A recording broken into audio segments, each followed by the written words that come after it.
Katie. Good afternoon, everybody. My name is Linda Jackson, and on behalf of HCA, which stands for Housing Crisis Action, I welcome you to our summit we are calling Seizing the Housing Moment. HCA steering committee members are on the Zoom. They have an HCA by their name. And so if you could give a wave or a virtual wave, virtual fireworks, please, so people can chat with you if they, now that they know who you are and where you are, and learn more about Housing Crisis Action. We are a community-based organization, and you can read all about us at our website and sign up for our newsletter if you don't already receive it. Our mission is to create, build, and preserve much needed housing. A couple of items before we start the program. First, the HCA team is monitoring the chat for your questions. So please use that feature, and we'll get to as many as we can after we hear from each of our speakers. And those questions that we don't get to today, we'll cover in our upcoming newsletter.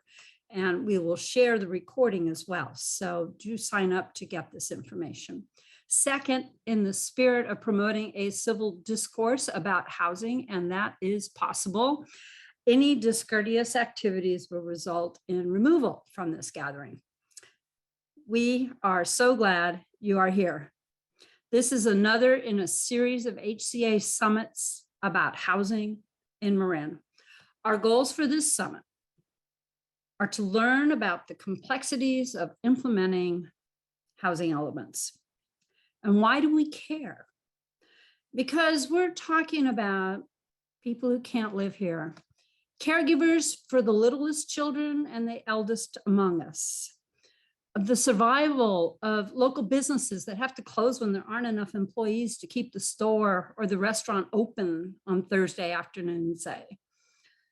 The people who build and repair our streets and homes. I'm talking about important things like potholes and roofs that leak in winter storms. We need housing for teachers and professors and all the support staff who make education possible in Marin. We need housing for doctors and nurses and their support staff who make healthcare possible in a timely manner in Marin. And we need it for families who double and triple up in crowded apartments so they can live in the county where they grew up and work and call home. And we do it for the older renters who are aging into homelessness and living in their cars. We're talking about the survivability of Marin's economy, public services, and our own homes and selves. These things matter. Specifically tonight, we will learn about the challenges hampering the progress of housing projects, hear success stories and innovative solutions, and share practical strategies and encourage actions to overcome barriers and seize the housing moment. And we will look at these topics through three lenses of people who live here in Marin. With us tonight are a developer, an attorney, and an elected decision maker. I know it sounds like the start of a joke about walking into a bar, but building housing is no joke. So let's get started. Our first speaker is the Vice President of Business Development, MidPen Housing, a prominent housing developer in the Bay Area. Felix AuYeung is responsible for launching new housing developments at MidPen Housing. His tasks include site identification, property acquisition, project conceptualization, financial feasibility analysis, and building strong relationships in the community of the proposed developments. He has stewarded 4,000 homes into the construction pipeline. Felix, please kick us off. Thank you, Linda. And thank you for starting the conversation around need. So I'm Felix AuYeung. As Linda introduced, I'm actually a Marin resident. I live in unincorporated county just outside of Fairfax. I've actually lived in the county for 15 years, I think. And most of that time was spent in San Rafael. And, you know, just like everyone else who's here, I really enjoy being in Marin. And very recently, just to kind of confirm all the things that Linda has said so far, MidPen was able to acquire Sherwood Oaks, which is a 80 unit apartment complex in Fairfax, in downtown Fairfax. And I had a chance to meet some of the residents who already live there. There was a teacher, grocery store worker, a resident services coordinator who's helping other people at another affordable property, artists, and elderly people. So that's just many of the very diverse kind of cross section of residents who live in the apartment, who share their story that they can't afford to live anywhere else, and that they were really afraid and concerned about being displaced and being forced to move. So we had a chance to preserve that property. MidPen is now the new owner. We have frozen rents for residents for a year, keeping that where they are. And moving forward, we will cap the rent increases, and when we bring in new residents, they will be income qualified into that that building. So a big shout out to the supervisors, including Supervisor Lucan and Mayor Chance Cutrano, and the other Fairfax council members who really quite boldly supported our taking ownership of that property. So one more thing on the need side I want to mention, so if teachers and clinicians and and others are having trouble finding a place to live in Marin, think about also the impact on special needs populations who are even more vulnerable. And that's, people with developmental disabilities, people fleeing domestic violence, seniors who are living on fixed income, foster youth that's exiting their foster care system, like just other people who have to compete in this market, and it is even more difficult for them to find a place to live. So switching gears, I just want to put a very kind of basic foundation of why affordable housing is so difficult. And even now, we have different market fluctuations where we are hearing even market rate developers say that it's very hard to build market rate housing, either for sale or for rent. And to make it more complicated and more difficult, affordable housing costs the same, right? We're building the same apartments. They're well designed, they're using the same contractors, it costs us the same amount of money to build them, but we're charging less rents, right? We're charging rents that are affordable to the people who are lower income. And at the same time, we're also providing better operations and more services to help those families. So you have less revenue and more expenses, and you have a lower net operating income to support debt.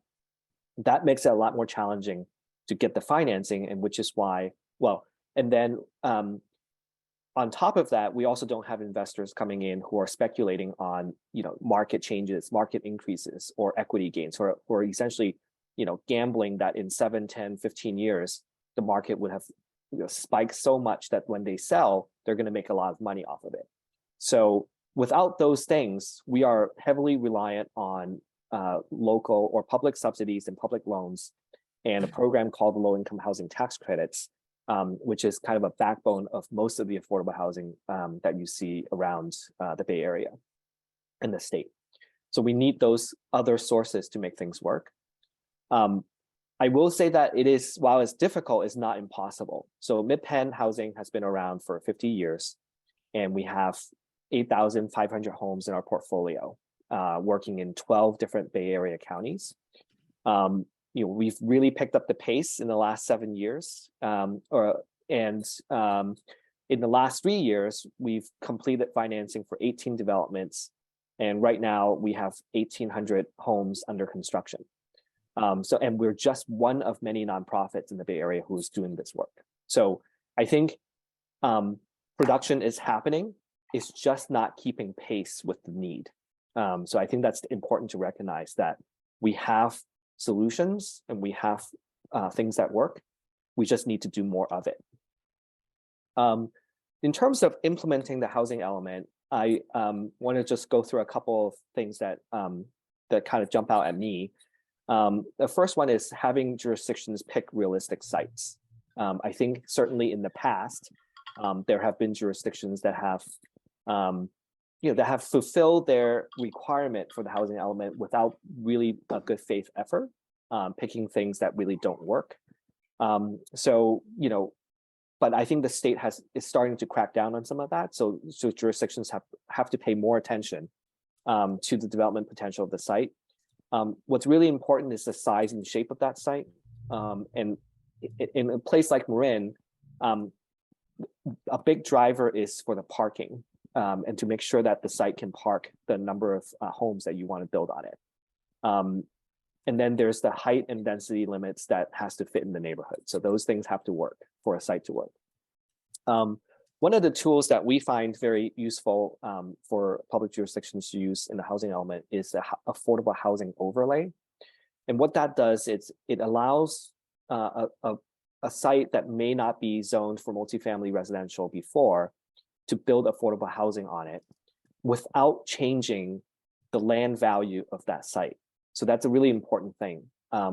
So previously, if zoning is a barrier, changing the site to multifamily and high density might move the value of that property up a lot. So now, while you have a site that can accommodate multifamily residential, you have a new barrier of not being able to afford the land, right? So I think using the right tools in the housing element is important. I'm running short on time, so I'm going to speed up a little bit on the rest of it. So at the state level, there's a finite amount or a fixed amount every year of tax credits and tax exempt bonds that really limit the number of affordable homes that can be provided in the state in that year. So that's a big kind of limiter at the state level. And then locally, the need for steady, reliable, and predictable sources of housing subsidy is really a big important part too for us to be able to provide affordable housing. So just as a comparison, other jurisdictions have tools like commercial linkage fees that are linked to developments of commercial properties, or in lieu fees that are linked to market rate housing. There isn't a lot of that going on in Marin, so there's not a big source there. San Mateo County also has a sales tax measure called Measure K, which is a quarter-cent sales tax that generates, and they're putting in about $25 to $40 million a year into their affordable housing across that county. So those are real good tools. Okay, I'm going to stop there because I know I'm out of time, and but I'm definitely will wait for questions at the end.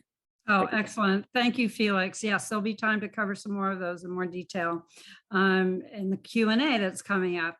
But thank you so much for that overview from the lens of an affordable housing developer, people who actually build the housing. So I'm so pleased to introduce our next speaker, who is a trusted colleague and a good friend.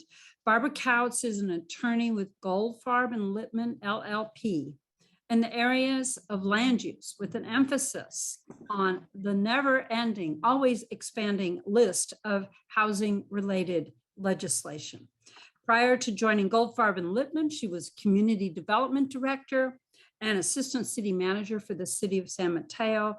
And with her decades of experience in planning law, Barb is a frequent speaker at events such as this one to explain the highly convoluted rules about planning for housing. We're so fortunate to have you with us this evening. Barbara, your turn. Thanks very much. I'm pleased to be here. Thanks for having me. I've lived in the unincorporated area on Paradise Drive for 45 years, so I am familiar with the county. Primarily, I represent public agencies, although many of my colleagues represent affordable housing developers, including MidPen. In any case, I practice now primarily around the new state housing laws, and I just want to give a very brief overview of how those laws will affect the implementation of the counties and all the housing elements that the cities and the counties need to adopt. So housing elements, and particularly the rezonings that go with them, do make a huge difference. Cities and the county need to upzone sites to somewhere between 20 and 30 units an acre, depending on the size of the community. And when they do that, they need to provide for something called by right zoning. And that means that if a project has 20% lower income housing and doesn't need a subdivision, so a rental apartment project, it basically is exempt from the California Environmental Quality Act, and the only review that can be required is that of a design review. And so these rezonings and the designation of sites in the housing element, I think, is going to make a big difference in the amount of housing that's going to be developed in Marin over the next 8 years. I've worked with a community in San Diego County that had not adopted a housing element, I think, in 20 years or so, when it finally, after a whole lengthy history, adopted a housing element in 2019 and actually designated a lot of vacant sites for housing. And since then, it's approved literally thousands of housing units, many of which are now under construction. So the housing element law really does make a difference. I think cities are finding it very difficult to find enough sites. I appreciate what Felix says, but cities often identify sites that look very suitable for housing. For instance, in Tiburon, near where I live, the city identified the Cove Shopping Center as an ideal housing site. Much of it is never used, as far as I can tell. And the owner said they had no interest in doing it. And so I think the issue of housing on many of these sites is really making it difficult for cities. There are other state laws that combine with the housing element law to make it very difficult for cities to deny or reduce the density now of housing projects. The Housing Accountability Act says that a project can't be denied unless it violates objective standards, and there's a very strict test for what's objective. It needs to be something where there's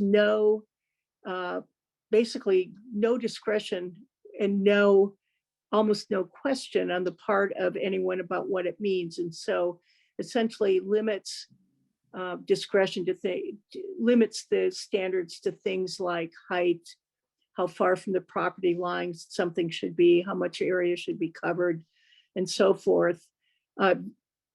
Vague standards like consistent with neighborhood character can't be enforced anymore. A city can't turn down a project for not being consistent with the neighborhood character. The county and many other jurisdictions have adopted objective design standards to try to deal with this. But under the density bonus law, as soon as a project has as little as 5% affordable housing, the courts have ruled that developers are entitled to waivers to modify any standard desired. So there is just, so the developers these days have great power really to build projects that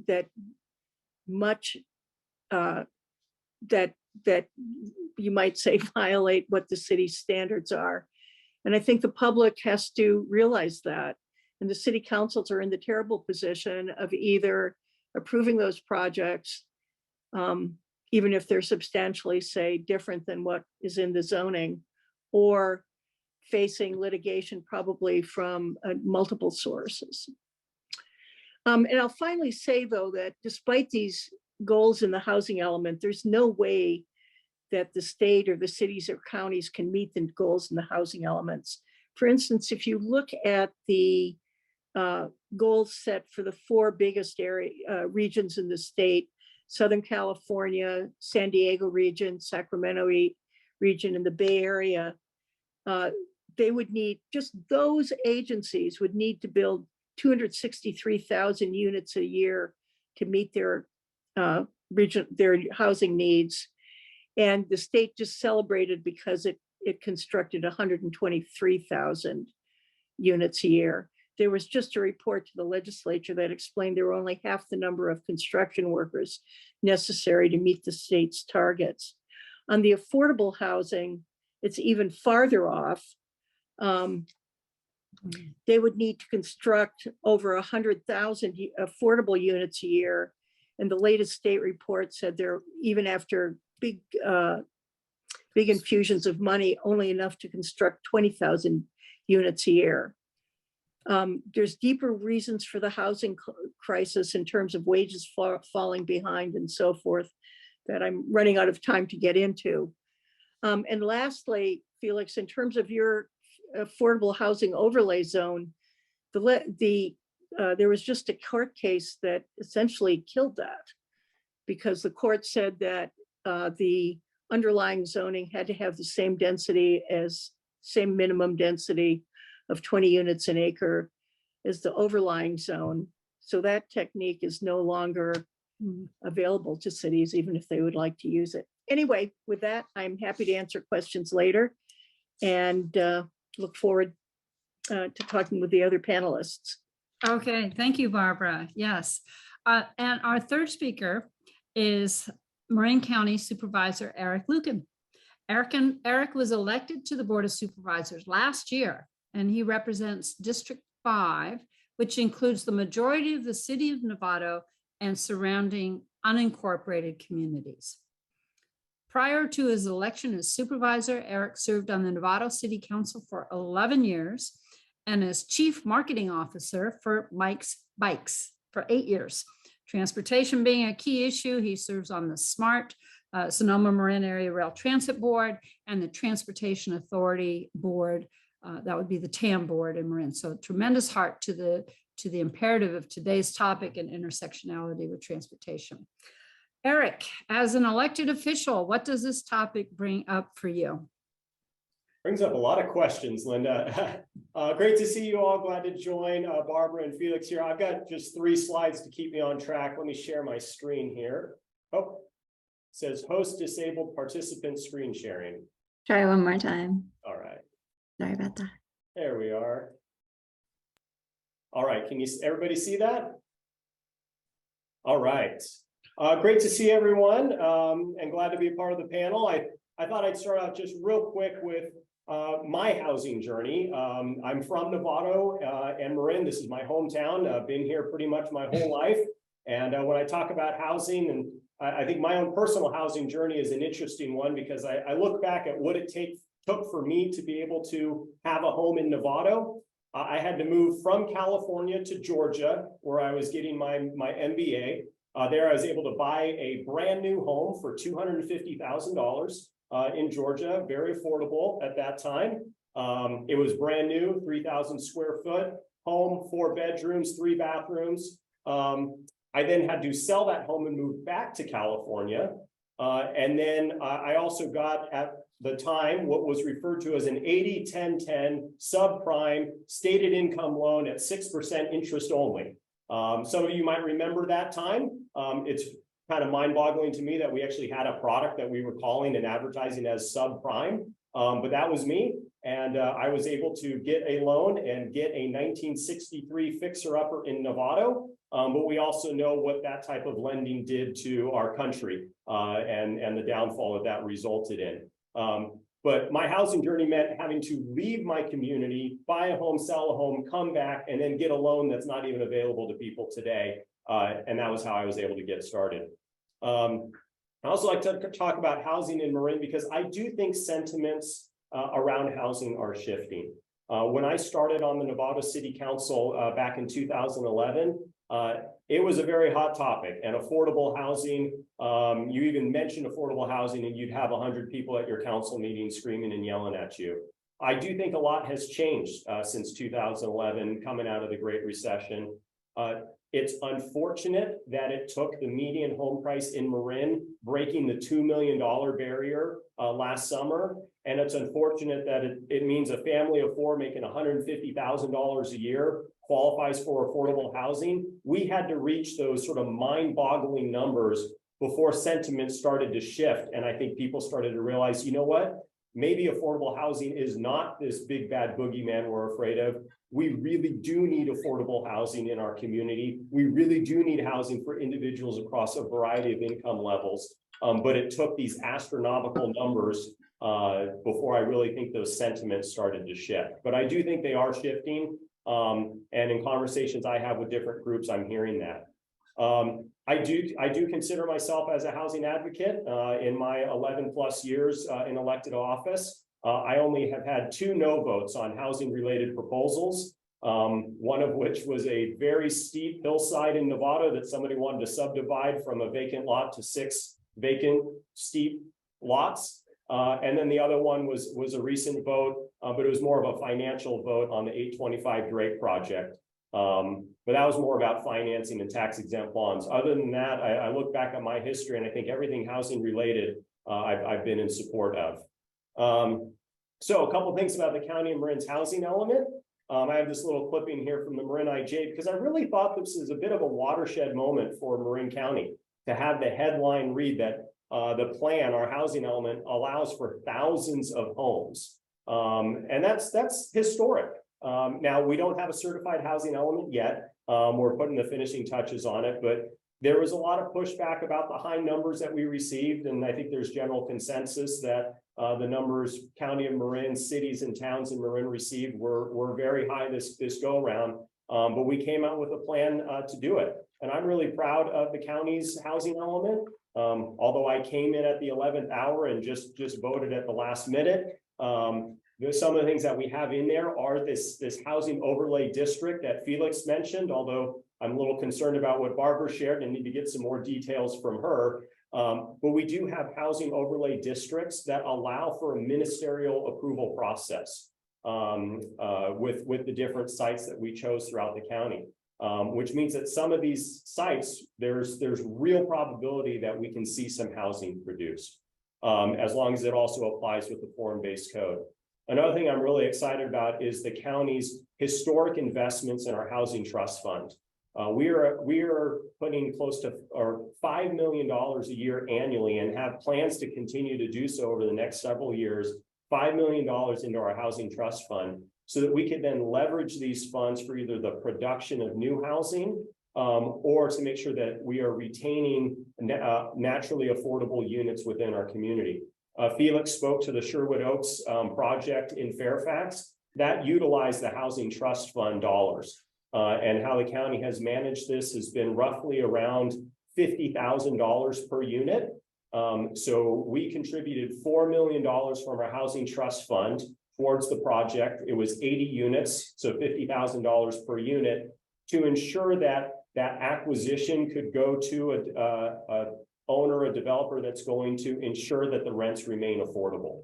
And we're going to continue to leverage those funds for other projects throughout the county, and not just in unincorporated areas, but within cities and towns as well, to be able to take advantage of those funds to produce new units or retain affordable units. So a lot of exciting things happening there. We do still need to get that housing element completely certified, but I think we're on the right track. And then just my last slide here, looking at the changing landscape of housing, and a lot of things have changed at the statewide level just in the past few years. I do think we need to breathe a little bit and see how a lot of these changes are playing out, because there has not been a lot of time, and there's things that we're learning as now projects are coming forward based off of these statewide changes.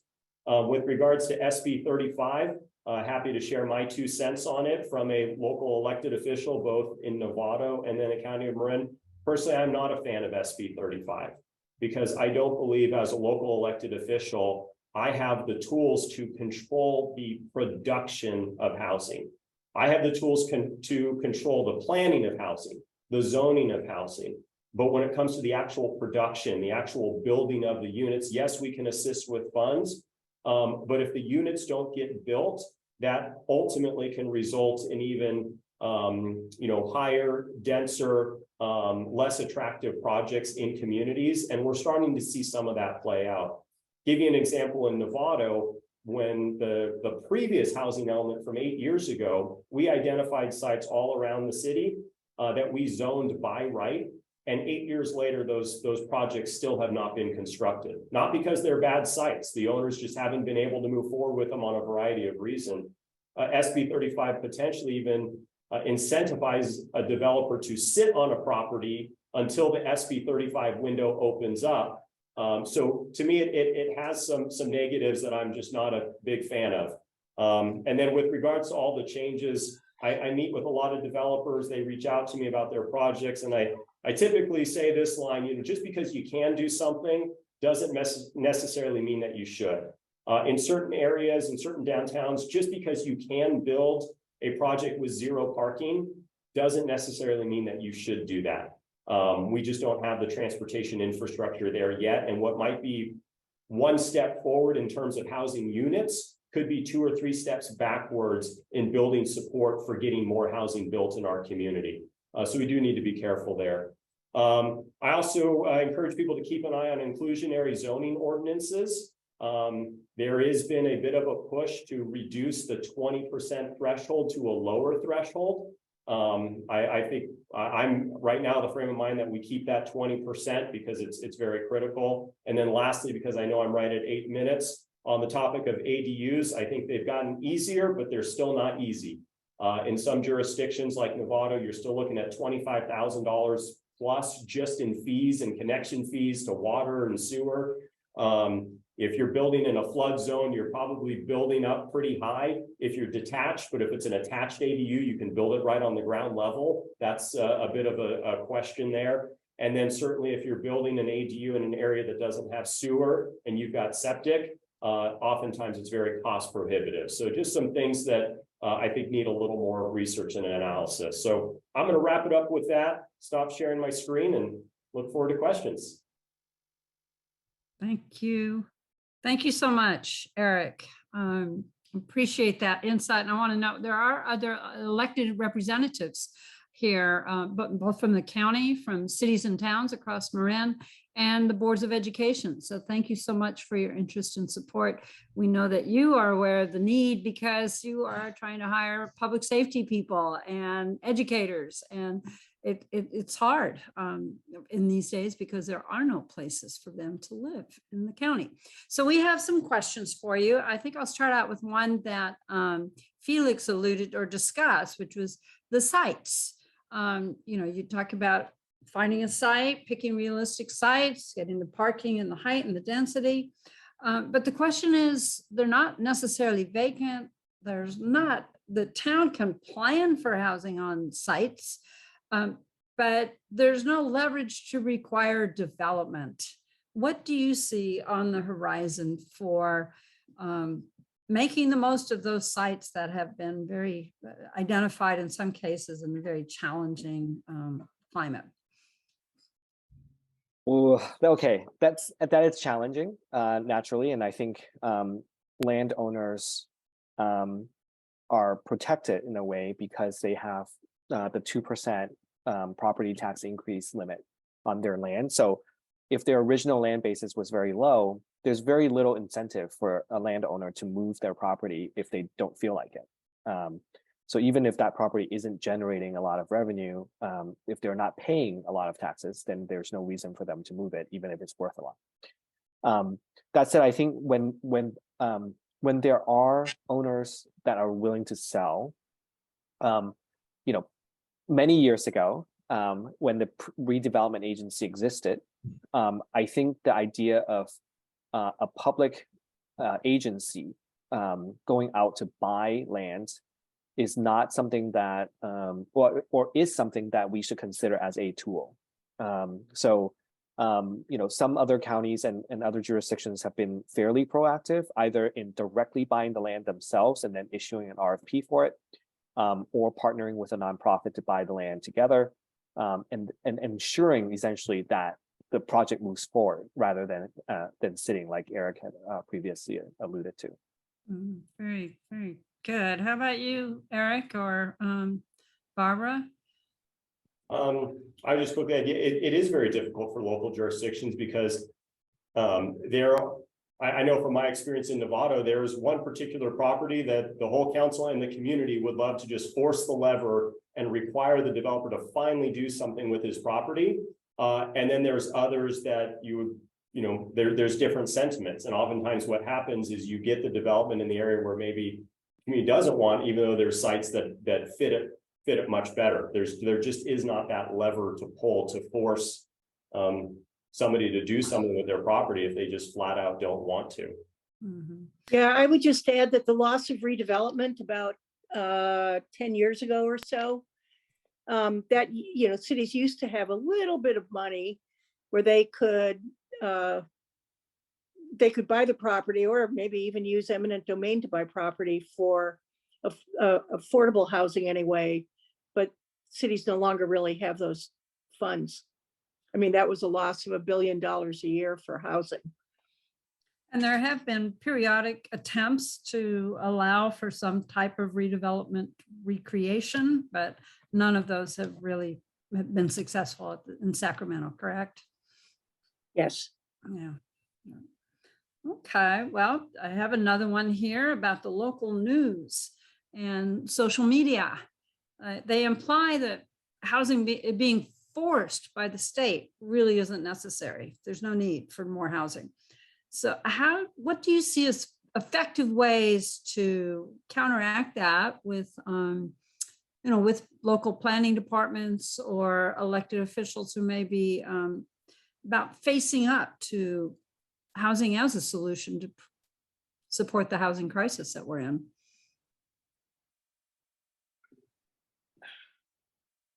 Counteracting the social media effect, okay? I'm looking at the politician. Yeah.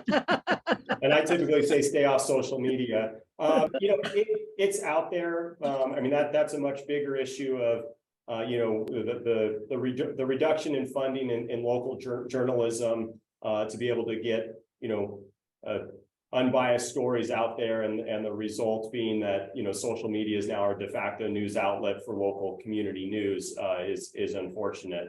I think I go back to what I was sharing earlier. I do think the sentiments as a whole are shifting. And when I talk about housing, when I talk about affordable housing, I always use the statistic of, a family of four in Marin making $150,000 a year qualifies for affordable housing. And so you put that fact out there and people realize, oh, that it's that high. And we do need we need housing. We need housing of all sorts of different levels. So I don't hear as much of that chatter. I think typically where the rubber meets the road is when you have a very specific project that has now been proposed. At a high level, I think the sentiment people say, yeah, we need the housing. We need a plan for it. There's always some pushback, but it's shifted. It's when you get down to a very specific project that is maybe taller than people thought it was going to be or have less parking than people thought it would. I don't know that HCD has made any of this simple or clear or transparent.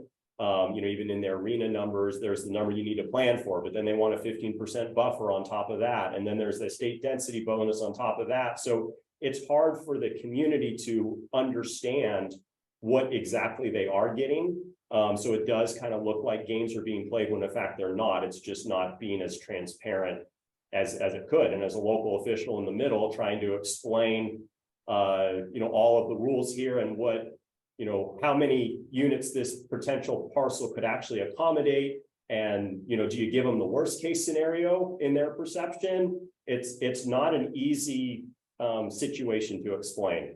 I'll leave it. And that's, I think, one of the reasons why things do tend to run a little wild on social media, because they go to that absolute worst case scenario, tallest building, zero parking, ugliest design, and that brings on fear. Okay, Barbara, did I see you leaning in, or, you see this across this technique, Yeah.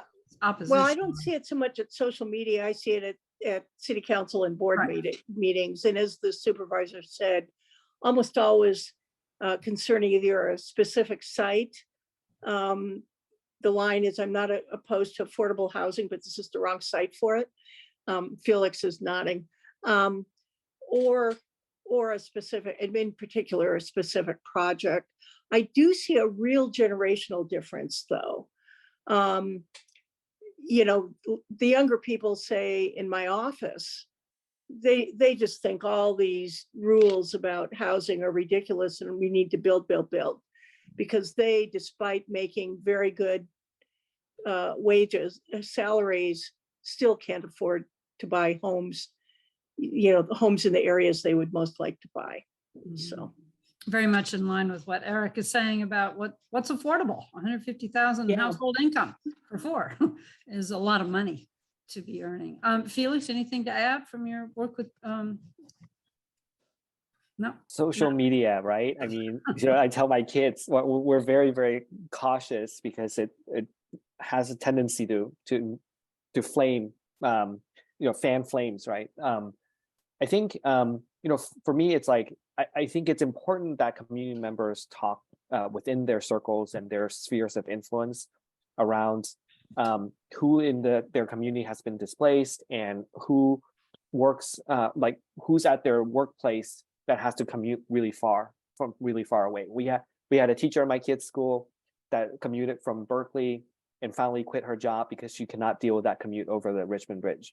But she came back after she found a place in San Rafael, right? So it's really important to share those stories to kind of inoculate that kind of tendency to react in the future. If people have an idea or a story in their minds that this is for somebody who's going to matter in their own lives, in their community. Mm-hmm. We have a question in the chat about CEQA. This is California Environmental Quality Act. It was enacted by Governor Reagan back in the day. It has had a long life. It has been tweaked a little bit over the years because it was found statewide to actually be used to block housing in urbanized areas and perhaps make it was easier to build on greenfields under the CEQA law. I know that all of you have dealt with CEQA in your own way, the impacts on housing proposals, and might start with the law first, and then Felix, you can talk about how it works in practice, and Eric, you can talk about what it looks like as an elected. So, but quickly, okay, so Barbara, you're first. Well, the legislature can't deal with granting CEQA exemption, kind of broader CEQA exemptions in urban areas, which, already developed areas, which is what would make the most sense because, frankly, because labor wants that to be associated with payment of prevailing wages. Mm-hmm. So attempts at what you might call broader CEQA reform in already developed areas have failed. And as a consequence, the legislature does these things like the by right zoning I referenced in SB 35, both of which provide CEQA exemptions to deal with it. But they're, I think as the supervisor said, they're much less transparent. They're very complicated, very hard to explain to the public. And as a consequence, create a lot of concern among the community. Anyway. Okay, and Felix. Yeah, on our side, I think we do our very best to pick sites that already have CEQA clearance or can tier off of a larger, CEQA review, so that our work is less difficult, and or we work with attorneys who make sure our CEQA is bulletproof and that discourages people from suing because it's so complete and comprehensive. And then finally, I think we are starting to use the state tools. I hear Eric's point about SB 35, and we have used it 4 times so far, and we have used it cooperatively with that jurisdiction. So we are a friendly partner to the jurisdiction and not forcing their hand, but really going through the process, waiting till the city staff is ready to receive our application, having gone through all the details with them previously, to make sure we're in conformance to everything that that the city wants, but using it as a tool so that we don't have to deal with this equation. Okay, and Eric, last word on this one. Yeah, I think with the housing element that the county has taken and all the cities and towns are implementing, there are so many sites that are being selected across Marin that really becomes the framework of projects that could get built that have some of those exemptions in place or by right zoning in place. Given how built out Marin is along our current 101 corridors, I think those sites have now been, telegraphed to the community. Certainly if somebody, wants to go build, a site that's not on any other housing element list, then they're going to have to go through the appropriate CEQA process in order to do so. But I think in this last round, what you saw is, creating a pathway that provides some of those exemptions. I do get a little nervous now that, we've done this work, and those that have been paying attention to it and are familiar with technical terms like ministerial approval process and by right zoning and housing overlay designations and all that, they kind of know what it means. But when the first project gets proposed and neighborhoods realize, wait, there's no public hearing, there's no, we don't have a say in the matter.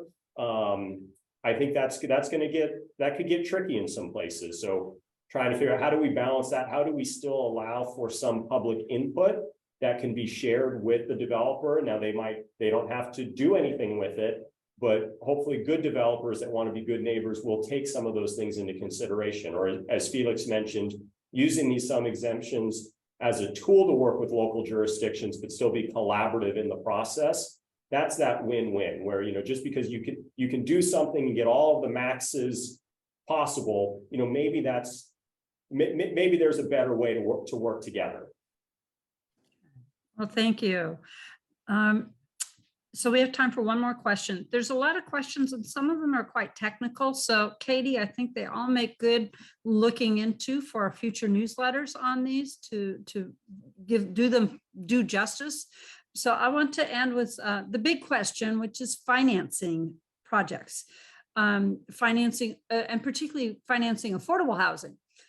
There's one thing which I want to ask it when you answer, if you could, you already answered it, Felix, but it's the proposed regional bond that is under consideration. And so that would be, where is you, Barbara? You probably can't because you work for a firm that may not have a position on it yet, but I just throw that out there. The other one is is Marin eligible for funding from some of the larger funders in the Bay Area?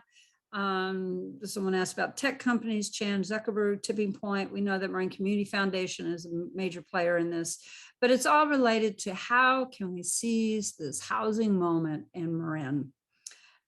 And let's go backwards on this. We'll start with Eric. Yeah, I touched on it a little bit earlier. I think from a local funding standpoint, the county's investment in their housing trust fund, these are historic investments that we're putting in there. And they're already being leveraged because we know how difficult it is to build these projects or to retain these units. But even just a small amount, $50,000 per unit could be the difference that is needed, for a MidPen to come in and to preserve 80 units as opposed to them maybe going to a higher bidder. So I'm excited about that from a local standpoint. I know local jurisdictions are doing that as well with their own housing trust funds. But it's not enough. There's not enough local dollars to be able to address all of the needs that are out there. Okay, well, I'm going to follow up with the regional bond. I know it's still not quite have legs to be walking along with pretty quickly, but what's your understanding of the regional bond and where's the county on that right now? Yeah, I'm sure as that continues to get legs or grow steam, then at some point there'll be a formal position. I'm still a little new in the role here, so I don't know how the county formally takes positions on things like that, but I'm sure that's will be coming down the pipeline. Okay, and then Felix, I know there's a lot of discussion throughout the Bay Area about the proposed regional bond out of the Metropolitan Transportation Commission and measure up in Sacramento to make it possible. So can you talk a little bit about your understanding of it and your endorsement? Yeah, MidPen as an organization fully endorse it. I think it's really important. We look back and a lot of the state funding that has been made available over the last couple of years has been through Proposition 1 and 2 that was passed by voters about 6 years ago, I think. So that was used to fund MHP, No Place Like Home. There's a whole bunch of programs that are now running out of those bond funds at the state level that have encouraged the whole surge of affordable projects moving forward. And what I think the local bond funds will do is create this resource for the Bay Area. And it allows the Bay Area then to compete for state tax credits and other sources to help us build more homes. And I think there's an equity component to this as well, because right now, the projects that are best able to compete for state resources and limited resources are the cities and jurisdictions that have resources around their housing, right? Whether they have lots of development happening there because they're a commercial center or a life science center, or lots of like market rate developments. Those are the jurisdictions that have essentially linked funds, or like what's the right word here? I can't remember. And the funds that from those other developments to help with their affordable targets. But the bond, I think, will make the playing field a little bit more even, so that jurisdictions that are maybe more static, or more to not in a growth mode, can still access those funds and create affordable housing for their community. Okay, thank you. And Barbara, financing, regional housing bond. I mean, I'm sure my firm doesn't normally take positions as a firm, but I'm sure we're supportive of it. Probably will contribute toward it too. But I totally want to second what Felix just said. To get tax credits, there has to be local funding. And so also you have to have an approved housing element now. Not so much for the tax credits, but for a variety of other state funding sources. So it's important that communities get approved housing elements. I think, by the way, Eric, it's a shame the counties wasn't approved. And having that local money is essential for the region to build more affordable housing. Anyway. Okay. And Barbara, there's one question here that sort of follows up on that, about a comment you made about there's not enough funding in the state to subsidize the amount of low-income housing that Sacramento is asking cities to plan for. Is that, I mean, how is that an accurate statement, or Yeah. a lot of ways to build affordable It's an housing. accurate So. statement. Okay, so a report to the legislature explained that the state it was talking about how the state had doubled affordable housing production to 20,000 units a year, but the affordable housing targets in just the 4 largest regions alone are 100,000 units a year. If you start doing the math, Felix, I don't know what your experience is, but the last project we did was a senior project in the San Diego region, or the last project where I got numbers. Each unit was 750,000. Multiply that times 100,000 and you're into billions, many billions. So that money just does not exist right now. As I said, I think the whole housing crisis is partly due to not enough development, but partly not enough development is due to not having a market. And one reason there's not a market is that wages are too low. So it's anyway. It also matches I up think with, it's a deep problem. we're in a deep fix is what we are. We need a big fix and one of you brought up that there aren't the workers to build the housing as well. And there aren't the workers here because there's no housing for them. And one of the reasons. Felix and Eric, any last word on financing as well? This is, I think, the big kick, and to really get some housing underway here in Marin County. So I just want to see if you have one last thing for you.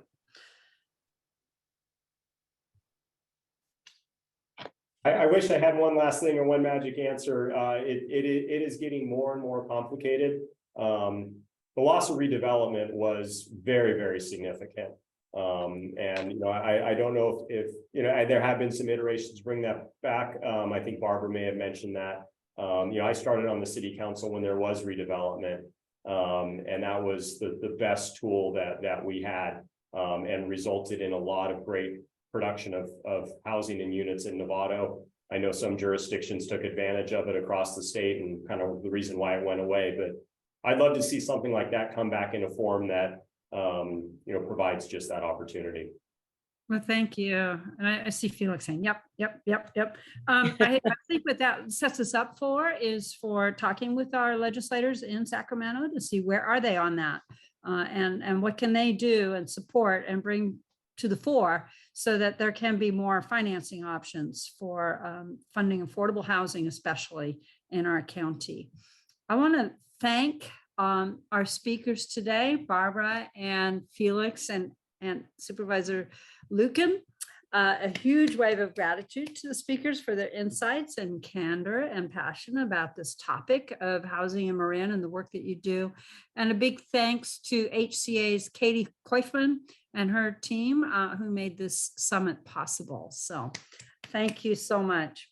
HCA does three things. We build and convene Marin's Pro-Housing Coalition. This summit is one way we do this, and we hold these periodically, and we thought it was very important to talk about seizing the moment as these housing elements are being adopted so that we can support actual construction and preservation of affordable housing. The second is to educate advocates and the public on housing topics. So I hope you learned some new things here. We've recorded this session so that we can put it back out there and you can look at it again and see what parts you missed. And also we'll be talking about some of these topics in our upcoming newsletter. And third, to mobilize the community to action. We recently had a call to action on a proposal in Mill Valley, and it's important for us to write, to email, to call, and give our support, and to tell, as Felix said, the story about the people that we know who are not able to live here, but who work here and love Marin as much as we do, but they just can't find a place to live. So by bringing together the diverse organizations and individuals like you who care deeply about this community, we are building the political will in Marin to say yes to housing. So thank you so much for joining us, for saying yes this evening, and we look forward to seeing you at our next summit. Thank you.